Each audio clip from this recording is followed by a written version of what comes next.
আসসালামু আলাইকুম সবাইকে। আপনারা যারা নিজের মধ্যে ইমপ্রুভ দেখতে চান বা নিজের মধ্যে পরিবর্তন আনতে চান, আর সেজন্য অলরেডি আপনারা অনেকে অলরেডি কাজ করা শুরু করে দিয়েছেন, আমি তাদের জন্য বলতেছি যে দুইটা জিনিস মাথায় রাখবেন।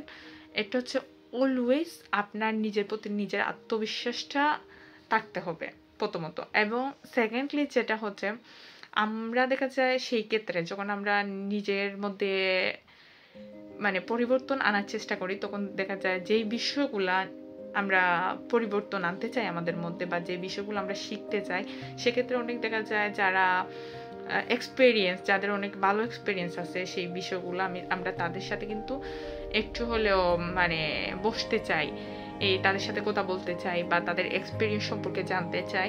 তখন দেখা যায় সেই ক্ষেত্রে অনেক সময় অনেকেই যে নিজের কনফিডেন্স লেভেলটা হারিয়ে ফেলেন।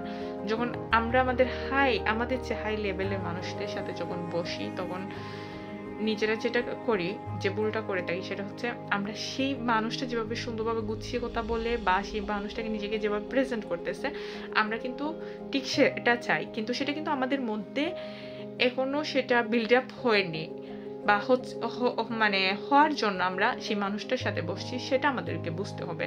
তো সেই ক্ষেত্রে আমরা যেটা করি, সেই মানুষটার মতো আমরাও একটু হলেও নিজের কথাবার্তা বা প্রেজেন্টেশন সিমিলার রাখতে গিয়ে দেখা যায় নিজেরা নার্ভাস হয়ে যায়, বা অনেক সময় আছে যে আমরা সেই মানুষের কথা শোনার পরে মনে হয় তো আল্লাহ, আমি তো সেভাবে কথা বলতে পারি না, বা কেমন জানি একটু খেদ নিজেকে মনে হয়।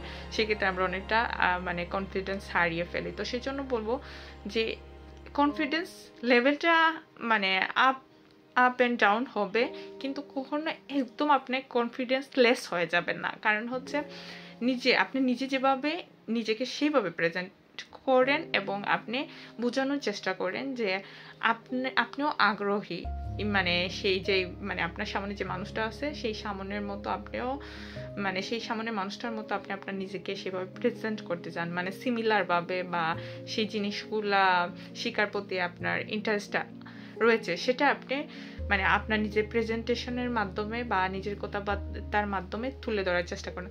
তাতে দেখা যাবে কি সেই মানুষটা আপনাকে বুঝবে এবং সে আপনার ভাবে আরো স্বাভাবিকভাবে কথা বলার চেষ্টা করবে, এবং আপনার কনফিডেন্স লেভেলটাও ঠিক থাকবে। আর একদিনে কেউ চাইলে নিজেকে পরিবর্তন করতে পারবেন না, আর ভুলেও সেই চেষ্টাটা করবেন না। আমার কথাগুলো যদি আপনাদের ভালো লাগে, প্লিজ আমার চ্যানেলটাকে সাবস্ক্রাইব করবেন এবং আমার পাশে থাকবেন, এবং কমেন্ট সেকশনে গিয়ে আপনাদের মতামত জানাতে পারেন। এবং আমার আরেকটা যেটা মুদ্রা দোষ আছে, আমি কোথায় কোথায় যেটা বলি বিষয়টা খুব একটা, সেটা এটা আমার মুদ্রা দোষ। তো সরি, সেটা আপনারা ক্ষমার দৃষ্টিতে দেখবেন। ভালো থাকবেন। আল্লাহ হাফিজ।